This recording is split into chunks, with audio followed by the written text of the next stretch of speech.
네 분께서 오늘 시간 많이 주면 방송 한번 재밌게 해보겠다고 예. 요청을 하셨기 때문에 다른 코너 다 없애고 네 분들과 1시간 동안 함께 하겠습니다.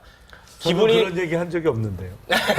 기분이 벌써 나쁘시면 어떡합니까? 네, 기분이 좋든 나쁘든 최선을 다해주시기 바라겠습니다. 현재까지는 한 25%포인트 차 정도 나는 것 같은데 네. 한 분 한 분 지금 상황을 좀 한번 이야기를 들어볼까요? 욕심 같아서는 10% 초반대까지 좁힐 수 있을 것을 기대해 보겠는데 그래도 만약에 10% 초반대로 좁혀진다고 해도 참패죠.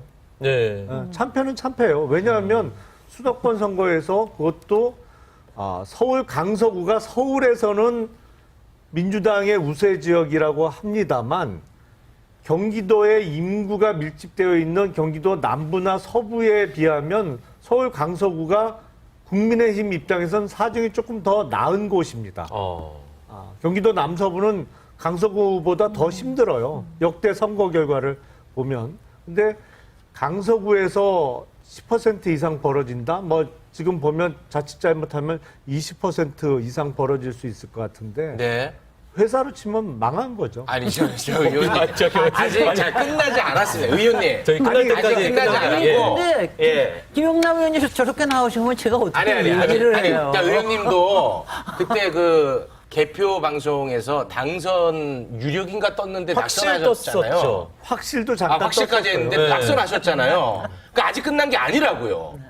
제가 언제 끝났다고는 안 그랬어요. 네. 근데 일단 투표율이 높은 건 사실 상당히 높은 건데 저는 40% 초반 정도 예상했었는데 상당히 높은 거예요. 48.7%. 7%니까. 그러니까 이거는 굉장히 바람직한 거기도 하고 양쪽이 다 결집했다라는 걸 다 보여주는 거고요. 네. 확실하게. 확실히 윤석열 대통령의 선거라고 보이는 것이 윤석열 대통령 지지율하고 비슷하게 나와요. 지금 차이가. 34, 조금 아까 얘기하신 게 34대 60 정도 뭐 이렇게 네. 얘기를 했으니까 이게 어떻게 이렇게 알고서 그렇게 투표하신 게 아닌가. 지금까지의 인상은 아니 사전투표부터 먼저 개표를 했잖아요. 네. 야 이거 끝나고 나면 사전투표 없애겠다고 난리겠다. 이런 걱정이 좀 듭니다. 네. 사전 투표 관련해서는 또 오늘 이슈가 있으니까 그 그렇습니다. 이야기는 잠시 후에 하도록 하겠습니다. 네, 의원님 의원님. 어떻게 보고 계십니까? 아니 이 선거는 어차피 처음부터 프레임 자체가 대통령 선거로 그냥 간 거예요. 공천하는 과정에서부터 그렇게 돼버렸기 때문에 이게 심판 선거로 가는 게 야당이 원하는 거였거든요. 네. 그렇다면 이제 이 후보가 뭐 공천이 끝났다 하더라도 어쩔 수 없다 하더라도 후보가 그냥 혼자서 굉장히 그 겸손하게 이렇게 주민들하고 만나는 발로 뛰면서 뭐 이런 컨셉으로 갔었어야 되는데 보면 계속해서 온 전국에 있는 뭐 그럴듯한 이제 중진들 다 모여서 사실 그 중진들이 그러면 그동안의 대통령의 실정이나 여러 가지 문제에 대해서 말 한마디도 하지 못한 분들 아닙니까? 근데 그분들이 막 와가지고 다들 막 한마디씩 하면서 마치 줄 선 느낌을 막 주고 네. 그러면서 대통령 얘기를 계속했단 말이에요. 그러니까 이거는 프레임 자체가 네. 대통령에 대한 심판 선거로 가버린 거죠. 대통령의 국정 기조가 바뀌지 않으면 총선도 이렇게 네. 갈 것이다. 알겠습니다. 예상이 되는 시작도 캠페인도 좀 적절하지 않았던 것 같다는 평가입니다. 자, 박원석 의원님. 선거 결과에 대해서는 어느 정도 예측이 됐고요. 다만 격차가 어느 정도일 거냐. 그에 대해서 여전히 이제 마지막까지 여당에서는 좀 희망적 사고가 있었는데 며칠 전부터 그 슬픈 예감을 여당 내부에서 눈치챘는지 네. 그 전에 선거운동할 때 안 하던 얘기들이 나오더라고요. 어떤 얘기죠? 이거 총선 민심의 바로미터 아니다. 그리고 총선 전초전 아니다. 그리고 이 뭐 기초단체장 선거일 뿐이다. 급기야 선거 결과가 어떻게 나오든 비대위 안 간다. 네. 근데 이런 얘기가 여당 지도부들이나 그 지도부 주변에 있는 분들한테 며칠 전부터 나오기 시작했어요. 이제 그 얘기는 이게 격차가 생각보다 크겠구나. 굉장히 많이 슬프겠구나. 이런 예감을 저는 한 거라고 그렇게 읽었고요. 앞서 이현주 의원님 말씀하셨지만은 결국엔 대통령의 선택이었습니다. 직을 상실한, 구청장 직을 상실한 후보를 사면복권해가지고 다시 공천한 거. 그거 뭐 용산이나 대통령의 뜻 아니고서는 이해가 안 되잖아요. 지도부는 막판까지 이 선거를 뭐 하느냐 마느냐 여러 가지 고심이 있었는데 할 수밖에 없었던 선거가 됐고 그리고 선거 전략도 너무 앞뒤가 안 맞는. 처음에는 이제 야당에서 심판론을 세게 들고 나오니까는 그에 맞불으려고 메모드급 선대위를 구성을 했는데 네. 정작 선거의 프레임은 지역의 큰 일꾼론으로 갔어요. 아니 그러면 지역 일꾼론이면은 거기에 나경원, 안철수 이런 분들이 와가지고 선거운동 할 이유가 없잖아요. 그런데다가 지역 일꾼하고 안 맞는 후보예요. 차라리 마곡지구처럼 거기 막 LG 데이터센터 들어오고 이래서 대기업이 들어가 있기 때문에 기업 도시로 한번 강서를 키워보자. 이런 이미지를 갖는 기업인 출신이라든지 네. 이런 분을 공천해서 승부를 봤다면 선거의 컨셉이 더 낫을 거예요. 네. 근데 김태우 후보는 그런 것도 아니고 이 김태우 후보가 겸손한 선거 캠페인 이런 걸로 가려지는 후보가 아닙니다. 일단 말이 너무 많아요. 이분 유튜버잖아요. 이재명 대표가 거기 유세오는 거 가지고 후보인 당사자가 나서서 이 무슨 범죄 피의자가 유세를 오느냐는 식의 불필요한 얘기를 하는 겁니다. 그런데다가 대통령하고 한 라인이 있다. 요건 이제 김기현 대표가 띄운 건데. 네, 맞습니다. 이게 지금 그 국민의힘의 영남 지도부의 수도권 선거에 대한 무지의 소산이라고 저는 생각해요. 그거는 본인들이 울산 같은 데 선거 치를 때 먹히는 얘기입니다. 대통령과 가깝다. 예산 잘 끌어올 수 있다. 지금 수도권 민심에서 전혀 먹히지 않는 캠페인을 한 거예요. 저거 보면서 이 선거 망했구나, 국민의힘이. 네. 이런 예감이 들었는데 제가 예상했던 것보다 지금 격차가 훨씬 더 크고 투표율이 높아진 만큼 이 심판론이 덩달아 높아진 게 아닌가 그렇게 네. 이해합니다. 알겠습니다. 호사가들이 무슨 뭐 그 이렇게 될 경우에 비대위 체제로 가고 비대위 체제에는 뭐 저나 무슨 뭐 누구나 뭐 이렇게 원희룡 비대위. 얘기를 하는데 지도 체제가 자주 바뀌는 정당 쳐놓고 제대로 되는 정당이 없습니다. 지구 이기고 하더라도 사실은 이 당 전체를 흔드는 그 선거는 아니잖아요. 지난주부터 국민의힘 쪽에 아까 박원석 의원이 지적한 그런 기류가 있었어요, 분명히. 네. 이 선거의 의미를 축소하고 이게 230여 개의 기초단체 중에 하나의 선거일 뿐이다. 네. 그리고 총선의 바로미터가 아니다. 물론 총선이 이제 6개월 남았습니다. 6개월 동안 어떤 일이 또 생길지 모르죠. 하지만 이번 선거 결과는 지금 받은 성적표예요. 네. 그거는 부인해서는 안 돼요. 네. 지금 현재 민심을 가장 정확하게 가르쳐줄 수 있는 성적표거든요. 어떤 여론조사가 24만 명이 넘는 샘플을 돌리는 여론조사가 어디 있어요? 이번에 그렇죠. 투표하신 분이 24만 명이 넘잖아요. 네. 그러니까 24만 명의 적극적인 의사를 물어본 거거든요. 네. 그 결과로 예를 들어서 20% 넘게 여당이 졌다? 그러면 지금 민심의 상황이 그렇다는 것은 정확하게 반영을 하는 것이죠. 네. 그렇기 때문에 뭐 앞서 잠깐 자료화면에 나온 것처럼 지도부 자꾸 바뀌는 당치고 잘 되는 정당이 없다고 하는데 아니 잘 되는 정당이면 지도부가 안 바뀌죠. 안 되기 때문에 어떤 거라도 해야 되니까 바뀌는 거예요. 그거는 네. 역설적이게도. 그러니까 내심 여당 내에서는 한 10% 이내로 진다면 그야말로 젖잘싸. 지긴 졌지만 이걸 가지고서 내년 총선의 참패를 예감하는 네. 그런 선거는 아니고 지도부 교체까지는 거론되지 않을 수 있는 아. 이제 이런 어떤 가능성, 그런 여지를 두고 선거를 치렀는데 그 예상보다 훨씬 더 이 격차가 크게 지금 네. 나타났단 말이죠. 이건 누군가 책임을 져야 돼요. 당장 어쨌든 공천을 하고 공천장은 당대표 이름으로 나가는 겁니다. 뭐 대통령의 눈치가 있었든 없었든 간에. 그리고 선거를 진두지휘했던 지도부 책임론이 나올 수밖에 없고요. 지금 보세요. 서울이 앞서 이제 김영남 의원이 얘기했듯이 24만 명 샘플, 이거 이제 실전을 돌려봤는데 이 정도 격차가 난다면 경기도는 어떻겠어요? 지금 경기도에서 출마하려고 한 후보들은 이걸 보면 정말 경악할 상황이에요. 바로 여기 있습니다. 왜냐하면 서울보다 경기도는 더 안 좋거든요. 더 안 좋거든요. 네. 경기도에서는 거의 총선을 못 치르는 상황이라고밖에 이 상황을 받아들일 수가 없어요. 그러면 네. 당연히 지도체제도 바뀌어야 되고 대통령의 국정운영, 대통령의 총선에 대한 인식, 네. 대통령의 여당에 대한 인식이 바뀌지 않으면은 지금 이 상태에서는 여당의 선거 전략이 나올 수가 없는 네. 그런 격차로 가고 있는 거예요. 네. 격차율이 10%포인트 이상 나면은 이건 무조건 변화가 필요해 보인다라고 말씀하셨는데 어떻게 그렇게 갈까요? 어떻습니까? 국민의힘? 지금 이제 이래도 그렇게 안 갈 수도 있을 것 같아. 아, 격차가 이렇게 크게 져도. 벌어져도 이런 것 때문에 걱정들을 하는 거죠, 사람들이. 웬만해서는 지도부는 그냥 간다라고 어떤 내부적인 이제 그 공감대를 형성을 하고 있다. 뭐 이런 얘기가 은근히 들려요. 그래서 그 웬만하면이 뭐냐 도대체. 그런데 지금 봤을 때 예를 들어서 강서구의 어떤 지역적 특성을 생각을 했을 때 한 5% 정도 차이 뭐라고 하면 모르겠는데 네. 지금 이게 10% 넘어도 굉장히 심각한데 만약 20% 정도 된다. 그럼 네. 이거는 선거를 그러니까 나갈 필요가 없는 선거가 되는 거예요. 아, 그냥. 총선 자체가요? 네, 네. 그런 게 되는 완전히 창피당하는 선거가 되는 거죠. 고생만 하고요. 근데 여기서 그러면 애초에 보면 공천 자체가 잘못된 거 아닙니까? 명분이 없는 공천이잖아요. 국민들이 그런 명분 없는 공천을 절대 용납하지 않거든요. 네. 그래서 이거를 그냥 묵과하고 그냥 하면서 박수 치면서 넘어가신 분들 다 저는 책임져야 성찰해야 된다. 된다라고 보고요. 네. 앞으로 총선 더 심합니다. 완전히 대통령 중간평가 선거 됩니다. 그럼 2년도 채 안 됐는데 대통령의 중간평가가 이 수준이란 말이냐. 그랬을 때 이거는요, 보통 심각한 게 아니에요. 네. 그러면 이게 정당이라는 게 정권 재창출을 목적으로 하는 것인데, 네. 이대로 가면 그냥 폭망이 폭망. 그래서 총선뿐만이 아니라 정당의 정권 재창출 자체가 불가능해지는 상황이기 때문에, 네. 이 부분에 대해서는 저는 대통령과 당의 관계, 이것을 재설정할 필요가 있다라는 생각이 듭니다. 네. 왜냐하면 정당은 다시 정권 창출을 해야 제가 되니까. 자, 하나만 좀 여쭤보고요. 이 총선을 준비하는 입장에서는 굉장히 괴로운 상황으로 갈 수도 있을 것 같습니다.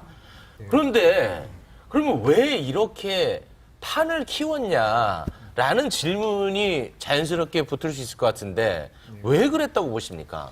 결정을 하는데 관여하는 사람들이 일단 선거를 잘 몰라요. 제가 보기엔. 그게 누구죠? 아니, 그러니까 당 지도부나 지도부요? 네. 당 지도부가 됐건 아니면 대통령실에 참모를 하는 사람들이 수도권 선거를 잘 이해를 못해요. 기본적으로. 단적으로 말씀드리면 그렇습니다. 네. 그러니까 선거를 잘 모르는 사람들이 본인들이 선거를 잘한다고 착각을 해요. 아. 제일 위험한 케이스죠. 네. 그러다 보니까 이런 참담한 결과가 나오기 직전인데 앞서 말씀드린 대로 지난주부터 이번 선거 결과의 의미를 축소하려는 시도가 계속 나왔어요. 그래서 제가 지난주부터 어떤 말씀을 드리냐면 30여 년 전에 어떤 분이 그런 말씀을 했잖아요. 마누라와 자식 빼고는 다 바꿔라. 그래야 되는 상황인 것이에요. 네. 그러니까 바꿀 수 있는 사람은 다 바꿔야 되는 것이고 네. 사람을 바꿀 수 없는 직책이라면 네. 그 사람의 태도와 인식이 바뀌어야 되는 상황이 된 겁니다. 이게. 네. 왜냐하면 국민들이 보여주신 성적표거든요. 네. 아니고는 방법이 그 없어요. 이제 당위에 대한 부분인데 그 예측으로 그렇게 갈 것 같아요? 아니면 변하지 않을 것 같아요? 저항이 셀 거예요. 그러니까 그럼에도 불구하고 바뀌지 않으려는 저항이 매우 셀 겁니다. 보나마나. 네. 아니 지난주부터 벌써 흐름이 있었어요. 아니, 그래서 근데 지금 이걸 만들어내야죠, 변화를. 네. 본질을 피해 가신다는 생각을 해요. 답변하시는 것도 그렇고. 아니, 왜 지도부가 모릅니까? 지도부는 처음부터 공천을 안 한다고 그랬어요. 네. 그런데 공천을 하게 만든 게 누굽니까? 그러니까 이거는요, 책임질 사람은 분명히 딴 데 있는 거예요. 그건 확실하게 대통령실과 대통령입니다. 근데 그걸 거기서 책임을 못 지니까 저는 지난 며칠 동안에 앞에서 보여주신 자료 화면에서 나오는 건 뭐냐면은 대통령과 대통령실에 부과될 이 책임에 대해서 지금 회피하기 위한 모든 연막을 피우고 있다. 그 다음에 아직도 대통령과 대통령실에서는 정확하게 작전을 못 짜고 있다. 저는 그렇게 판단이 됩니다. 네. 워낙은 생각을 한 건 뭐냐면은 추석 전에 이재명 대표 집어넣고 구속영장 쳐가지고 집어넣고 네. 그 다음에 그것 때문에 이걸 갖다 다 판을 깔고 그 다음에 엑스포 따고 이러면서 총선을 가려고 그러는데 이게 모든 게 뻐그러지고 있는 거예요 지금. 그런데 그거의 당사자는 책임을 물을 수가 없는 상태 아닙니까? 네. 그러니까. 그래서 저는 인식이 바뀌었는데. 요 얘기를 딱 여기서 정말 용기 있는 국민의힘의 일원이라 그러면은 대통령에 대한 뭔가 조치를 요구를 하는 게 더 맞을 것 같고 그게 안 될 테니까 저는 오늘 12시 전에 김기현 지도부 이 정도면은 다 사퇴해서 내야 됩니다. 국민 앞에 사퇴 내야지. 아무것도 못 해놓고 지금 어디다가 이걸 미룬다 이루고 얘기하는 것 자체가 웃기는 거죠. 변화할 가능성이 있느냐. 없느냐 이걸 판단할 수 있는 몇 가지 대목이 있다고 봅니다. 일단 네. 일성이 뭐라고 나오느냐 이 굉장히 중요할 것 같아요. 이 정도면은 정말 이 민심 앞에 겸허하게 돌아보고 쇄신하겠다 이런 얘기가 나와야 되는데 이제 그런 얘기가 안 나오면 별로 변화의 의지나 가능성이 없는 거죠. 두 번째는 김진애 의원님이 말씀하셨어요. 이 정도 격차면은 지도부는 늦어도 내일 아침에는 물러나는 게 맞습니다. 그게 상식이에요. 그게 정치 문법입니다. 네. 그 뒤에 어떤 지도체제가 들어오냐는 본인들이 관여할 문제가 아니에요. 네. 적어도 원내대표는 남아 있잖아요. 원내대표가 그 당분간 어쨌든 대행을 맡아가지고 뭐 이후 지도체제를 구성을 하겠죠.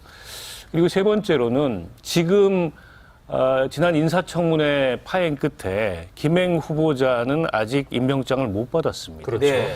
대통령이 만약에 국정운영 기조를 좀 바꿔야 되겠다. 이번 이제 보궐선거에서 나타난 이 민심의 아주 냉정한 반응에 대해서 통감하고 뭔가 변화를 줘야 되겠다고 생각하면 당장 김행 후보자의 임명철회 내지는 자진사퇴 이런 가시적 조치가 나와야 됩니다. 그 세 가지 정도를 단기간에는 좀 지켜보면 알겠습니다. 과연 변화의 가능성이 있을지 없을지 네. 판단할 수 있을 것 같아요. 의원님, 제가 진짜 궁금한 게 선거를 앞두고 있습니다. 그리고 선거가 굉장히 중요하다고 다들 얘기를 해요. 근데 김영 후보자에 대해서는 보수 인사들도 비판을 많이 했단 말이에요. 그렇다면 이건 악재란 말이에요, 선거에. 그러면은 악재를 줄이는 쪽으로 선거 캠페인을 가야 되는데 왜 지명철회까지 이어지지 않았을까요? 상황의 심각성을 인식 못했을 수도 있고요. 네.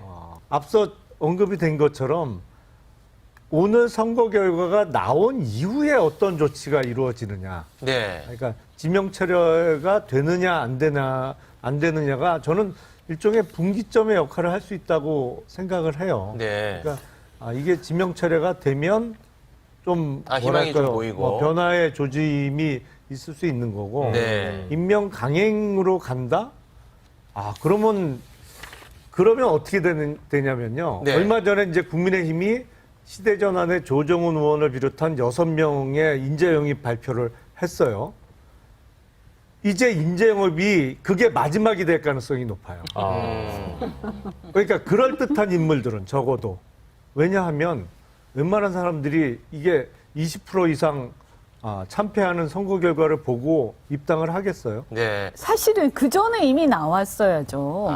그러니까 뭐냐 하면 저는 아주 이게 대통령은 뭐 근본적인 문제고요. 대통령과 당의 관계. 그런데 대표가 어쨌든 간에 이렇게 공천이 잘못되고 사전 선거 바로 전날 이런 어떤 파행이 일어났는데도 거기에 대해서 아무런 얘기도 안 해, 지도부가. 그러면서 심지어는 그날 한번 보세요. 김행 후보자도 그렇지만 지성호 의원인가요? 네. 그분이 나갑시다. 나가자. 네. 아니, 그 나가는데 다른 의원들이 아무도 안 말리고 같이 우르르 나가요. 그러면 다음날 그렇게 중요한 선거가 있는데 이렇게 행동하는 의원들이 무슨 선거를 걱정했다고 얘기를 합니까? 이건 있을 수 없는, 저는 아주 경악을 금치 못하는 상황인데, 근데 만약에 이 김행 후보자는 국민 면접을 받다가 스스로 자리를 박차고 나간 거기 때문에 사실은 거기에 대해서 뭐 임명을 강행하네 안 하네라는 말을 하는 것 자체가 이게 말이 안 되는 거예요. 네. 그냥 끝난 거예요, 그분은.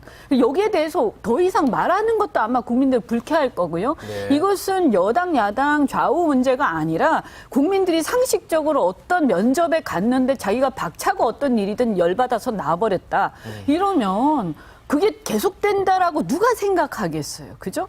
그래서 이렇게 상식에 맞지 않는 것을 대통령은 강행하려고 하고 그냥 그런 사람을 내정하고 그런 사람을 검증도 제대로 못한 법무부를 비롯해서 그 사람들부터 해서 그다음에 당은 이거에 대해서 아무런 문제의식도 없이 그냥 나갑시다 해서 같이 나왔던 우르르 따라 나가는 의원들도 그렇고 이게 끝났는데도 여기에 대해서 비판 한마디 하는 사람들이 없고 총체적인 난국이다. 네. 그래서 예를 들어서 이분의 임명 철회를 만약에 하면 그나마 다행이지만 그걸로 만약에 끝난다. 네. 그러면 저는 어떻게 보냐면 20% 초반에서 지는 게 한 15% 정도로 질 것이다. 이렇게 봅니다. 총선에서. 총선에서요. 네. 지금부터는 내년 총선을 미리 보는 시간 마련해 보겠습니다. 임경빈 캐스터, 오늘 발표된 여론조사 준비했다고요? 내년 총선의 성격을 어떻게 보느냐, 이거를 이제 국민들한테 여쭤봤습니다. 정부와 여당을 견제하기 위해서 야당에 힘을 실어줘야 된다라는 여론이 52.2%로 좀 더 높게 나왔고요. 안정적인 국정 운영을 위해서 정부와 여당의 힘을 실어줘야 된다라는 여론이 40.1%로 나왔습니다. 그리고 이걸 연령대별로 좀 쪼개서 보면 20대와 30대, 40대, 50대까지 모두 정부 여당 견제가 필요하다라는 의견이 우세했는데요. 유일하게 60대에서만 반대의 결과가 나왔습니다. 총선 관련해서 정권 심판론이 조금 우세한 그런 느낌인데 계속해서 좀 불편한 내용을 좀 다뤄야 될 것 같아가지고요. 예.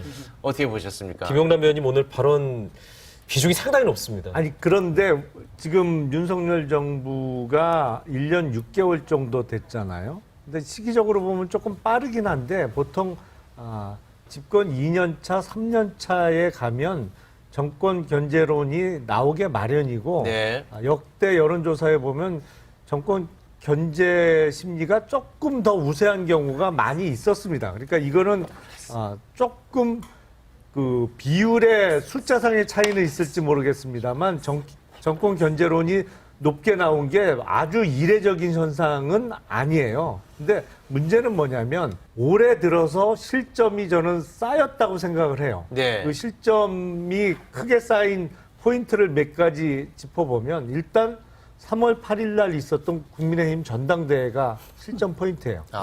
그래서 그 민심이 반영된 게 사실은 거의 대부분 신경을 안 썼습니다만 올해 4월 5일 날 보궐선거가 있었어요.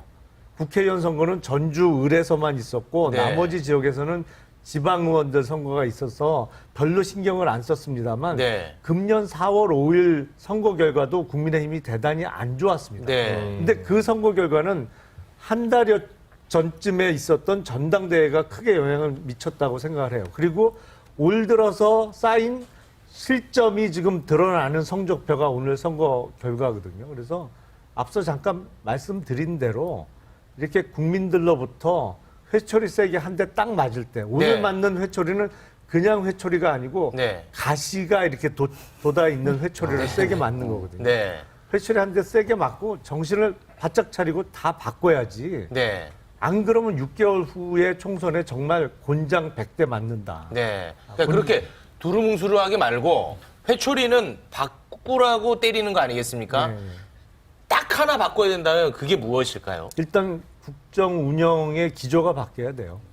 아니 근데 저는 이렇게 정말 두루뭉실하게 얘기를 하다가는 네. 아니 얼마나 더 구체적으로 말씀드릴게요. 아니 그러니까 액션에 대한 얘기를 하기 전에는 그러니까 탈출구가 없을 거라는 생각이 드는 게 제가 이제 국힘을 보면서 국민의힘을 보면서 정말 애처롭고 국민의힘이 바로 서야 우리 대한민국이 바로 설 수가 있다. 그리고 항상 격려하고 응원하고 솔직히 이준석 대표가 나올 때도 이준석 대표 개인에 대한 선호나 불호를 다 떠나서 변화의 힘을 필요로 하기 위해서 이준석 같은 인물이 필요하다. 네. 이러고 했지만 다시 권력의 힘을 따라서 윤석열 대통령을 그냥 또 다시 용병을 끌어온 거 아니에요. 이게 저는 국민의힘의 문제라고 생각이 되는데 지금도 사실 두 가지 아닙니까? 하나는 국정기조를 대통령의 국정기조를 바꾸는 거하고 또 하나는 국민의힘이 새로 태어나는 거하고 그렇게 하려고 하면 조건은 딱 하나밖에 없어요. 대통령으로부터의 독립입니다. 대통령으로부터의 독립을 어떻게 만들 것이냐. 이거에 대해서 하는 게 이게 핵심이지. 다른 거를 아무리 얘기해봤자 아무 소용없다. 그 방법론은 어떤 게 있어요? 방법론. 대통령 출당시켜야죠. 아, 출당까지 가는 거야? 그럼요. 저는 그렇게 생각합니다. 아유. 왜냐하면 그렇게 안 하면은 여전히 대통령이 공천에 영향을 미칠 거다. 네. 그리고 대통령이 뭐 신당을 할 수도 있고 재창당을 할 수도 있고 이렇게 해서 하는 한은 계속해서 거기 끌려다니는 거 외에는 없어요. 네. 국민의힘이 바로 서야 됩니다. 네. 대통령 출당에 대한 답만 딱 듣고 넘기겠습니다. 현실적 가능성이 거의 제로에 가까운 얘기이기 때문에 그런 네. 말이 그거는 한마디도 안 나오는. 글쎄 이제 우리가 역대 정부를 보면 집권 거의 말년에는 그런 요구가 있었어요. 그래서 그렇죠. 노무현 대통령도 탈당을 하고 뭐 몇 차례 그런 경험이 있었습니다만 지금 윤석열 정부는 1년 6개월 돼가고 있는 거예요. 지금 네. 1년 6개월이 채 안 됐죠. 네네. 그러니까 남은 임기가 3년 6개월이 넘어요, 지금. 근데 대통령으로부터 완벽하게 독립하는 정당? 그건 야당이죠. 여당이 어떻게 문재인 정부에서는 민주당이 그 문재인 대통령으로부터 완벽하게 독립했습니까? 절대 그렇지 공천에 개입하거나 않거든요. 그런 그러니까 거. 아니, 근데 아니, 이제 절대 그럴 수는 없는 거고 다만 바뀌어야 되는 거는 틀림없는 사실입니다만 네. 그 방금 말씀하신 거는 현실적으로는 그건 불가능한 네. 얘기예요. 그리고 이번에 공천과 관련해서도 사실은 당이 만약에 바로 서 있었다면 지도부가 어떻게 얘기를 했을 거냐면 대통령이나 대통령실에서 압박을 해도 네. 아 이거는 그렇게 해서는 절대로 이길 수도 없고 그 우리 국민에 대한 도리가 아닙니다. 그래서 이 공천 문제에 대해서는 네. 개입하지 마십시오. 노라고 할 수 있어. 라고 얘기를 할 수 있어야 뭐라도, 예. 아니, 그래도 사실 지금 너무 실점이 많이 쌓였기 때문에 그래도 지금 불과 6개월 앞에 두고 그래도 저는 좀 어렵다고 생각해요. 왜냐하면 이 선거가 보면 그래도 1년 이상 남아야지 이게 회복이 되지 지금 너무 안 남았어요. 그런데 그래도 그렇게라도 할 수 있어야 되는데 그게 네. 만약에 안 되잖아요. 네. 그럼 대통령께서 갑자기 그동안에 당에 관여하던 거, 공천에 관여하던 거, 이런 것들을 갑자기 다, 생각이 갑자기 바뀌어서 이번에 딱 보니까, 아, 내가 이래서는 안 되겠다라고 하지 않는 한. 네. 가능성이 없죠. 그러면 예. 정말 이것은 정말 수렁으로 나가는 거죠. 총선이 6개월 남은 지금 시점에 의미 있는 지표 하나만 꼽아달라라고 얘기하면 대통령 국정 수행에 대한 호감도 비호감도 요걸 꼽습니다. 근데 이제 대통령 국정 수행에 대한 부정적 여론이 이게 55%를 넘고 긍정 여론이 35%에 머무르면은 선거의 백약이 무효라고 전문가들은 얘기를 해요. 인물도 안 먹히고 정책도 안 먹히고 공약도 안 먹히고 그냥 그 구도 안에서 헤어나질 못한다라는 게 전문가들의 공통된 견해인데 2021년에 4.7 재보궐선거 때 서울시장, 부산시장 선거를 둘 다 이제 민주당이 졌잖아요. 네. 그때 문재인 대통령 지지율이 35%를 밑돌았습니다. 부정평가가 55%를 넘어섰어요. 이제 그런 구도하에서는 어떤 전략을 쓰든 어떤 인물을 내밀든 선거를 치를 수가 없다는 거예요. 이 얘기는 무슨 얘기냐면 대통령이 안 바뀌면 아무것도 안 바뀌는 거예요, 여당은. 여당이 대통령의 얼굴을 바꿀 수 없습니다. 당대표도 바꾸고 다 바꿀 수 있어도 대통령을 못 바꿔요. 더군다나 국민의힘이라는 정당은 대통령들이 만든 정당이에요. 그리고 대통령들의 정당입니다. 그 힘으로 정당을 하는 그런 체질을 갖고 있는 정당이에요. 국민의힘 계열의 정당에서 대통령이 임기 말에 당적을 벌였던 거는 박근혜 전 대통령밖에 없어요. 그때 탄핵에 내몰렸기 때문에. 이명박 전 대통령도 당적 안 벌였습니다. 김대중 전 대통령, 노무현 전 대통령 뭐 반강제로 떠밀리다시피 해서 당적을 벌였던 역사는 민주당에서나 있는 역사지 국민의힘이라는 정당에서는 없는 역사예요. 때문에 윤석열 대통령 스스로 바뀌지 않는 이상 내년 총선에 국민의힘이 대통령을 밀어내고 대통령이 이러면 안 됩니다. 이렇게 하시면 이제 선거 큰일 납니다. 이러기 쉽지가 않아요. 네. 윤석열 대통령이 스스로 바뀌어야 됩니다. 바뀌지 않으면 본인의 임기 후반부도 불행할 거고 내년 총선에 굉장히 불행한 결과를 맞이할 거예요. 네. 그 윤석열 대통령의 권력 의지가 굉장히 강한 분이라고 얘기를 하는데 권력 의지는 그런 어떤 정무적 판단과 전략이 동반될 때 그걸 진정한 권력 의지라고 얘기하는 거지. 네. 그거 없는 권력 의지는 옥이죠. 네, 지금 알겠습니다. 이대로 가면 옥입니다. 네. 민주당 이야기를 좀 잠깐 해볼까 하는데요. 대표적 비명계 이원호 의원이 이런 얘기를 했습니다. 선거에서, 이번 보궐선거에서 이기면은 안주하게 돼서 오히려 총선에는 악재가 된다. 라는 발언을 했는데 이 발언은 어떻게 생각하십니까? 아니 보궐선거에 저주라는 건 항상 있습니다. 거기서 너무 이기고 나면은 거기에 안주할 수도 있다라는 거. 이거는 이런 논리는 뭐냐면은 마치 지금 국정원이 북한이 해킹할 수도 있기 때문에 부정선거가 일어날 수도 있다. 이런 거가 똑같은 거예요. 가능성은 항상 있는 겁니다. 네. 근데 이거는 본인의 이원욱 의원의 본인의 생각 때문에 이렇게 나오는 거지. 민주당 내에서는 이재명 대표를 끊임없이 출당이 아니라 없애려고 하는 게 이런 움직임이 계속해서 있었습니다. 이제는 그거는 변수가 안 됩니다. 네. 이제는 뭐냐, 오히려 변수가 되는 건 뭐냐면은 이재명 대표가 대표의 리더십으로 국민들이 민주당에 대해서 바라는 혁신, 네. 그러니까 이른바 공천 혁신, 또 당원 혁신, 그다음에 정책 혁신 이런 것들을 이룰 수 있느냐 이거에 대한 거하고 그리고 그 과정에서 이재명 대표 자신의 거취 문제는 이제는 이게 좋은 게 뭐냐면 이재명 대표가 스스로 결정할 수가 있는 거예요. 네. 그러니까 이거를 이원욱 대표가 뭐라 그런다고 이원욱 의원이 뭐라 그런다고 네, 결정하는 단계가 없다면서 네. 지금 그냥 잭하고 있는 알겠습니다. 겁니다. 새삼 또 느꼈는데요. 이 선거가 정말 중요한 것 같습니다. 그리고 관심도 우리한테는 안 많고요. 물어봐요. 아니 아까 많이 하셨으니까 시간이 없습니다. 정의당에 대해서. 네, 시간이 다 됐습니다. 네 분과는 여기서 인사 나누겠습니다. 네 분 고맙습니다. 고맙습니다. 네.